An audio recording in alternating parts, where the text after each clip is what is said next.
Hi guys, আজকে আমরা উপস্থিত হয়েছি ময়মনসিংহ শহর হতে 30 কিলোমিটার দূরে একটি গ্রাম ও একটি বাড়িতে, যারা 18শো শতকের শেষের দিকে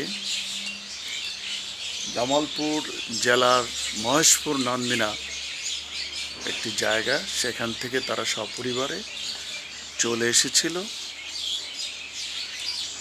জীবন বাঁচাতে।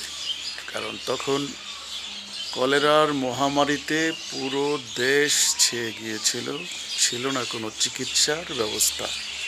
তাই তারা বাধ্য হয়ে পরিবার পরিজন নিয়ে পাড়ি জমায় এই জায়গাটাতে। প্রথমে দ্বিতীয় বিশ্বযুদ্ধ, পরবর্তী সময়ে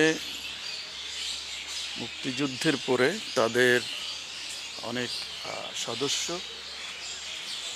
ভারতে পাড়ি জমায় এবং তাদের পরিবারের কিছু অংশ এখনও এখানে বসবাস করে জীবন জীবিকা অতিবাহিত করছে। আমরা আজকে এই সুন্দর বাড়িটাতে একটু ঘুরবো, দেখবো এখানে কি কি আছে। প্রথমে এটা তাদের পুকুর, অনেক বড় পুকুর। এ পুকুরে মাছ চাষ করা হয় বাণিজ্যিকভাবে, না হলেও পরিবার পরিজনের আমিষের প্রয়োজনে তারা সেটা করে। এখন আমরা একটা মন্দির দেখাবো এদের,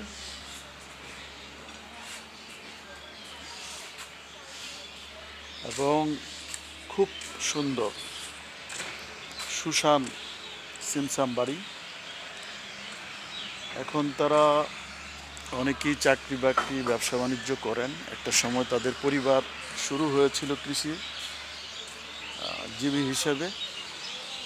দেখা যাক এ বাড়িতে আমরা কি কি দেখতে পারি, কি কি সুন্দর জিনিস আছে। ফুলের গাছ, ফলের গাছ, পাখির কলরব, অনেক সুন্দর একটা বাড়ি। চলুন আমরা একটু ঘুরে দেখি কি কি এই বাড়িতে দেখতে পাওয়া যায়। দেখি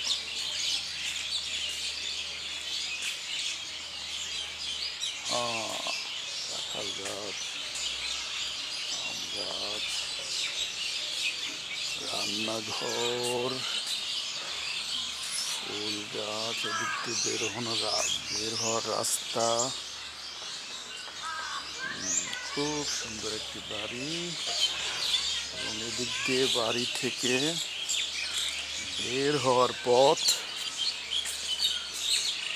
এবং খুব কাছেই একটা রেল স্টেশন আছে এবং বাজারে একটা বাস স্ট্যান্ড আছে, যেখান থেকে সিএনজি স্ট্যান্ড, বাস স্ট্যান্ড না, সিএনজি স্ট্যান্ড, সেখান থেকে শহরের বিভিন্ন জায়গাতে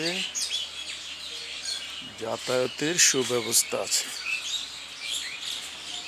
আমরা দেখলাম অনেক সুন্দর একটা বাড়ি। আজকে এই পর্যন্তই, আবার আরেকটি সুন্দর কন্টেন্ট নিয়ে আপনাদের সামনে চলে আসবো। টাটা।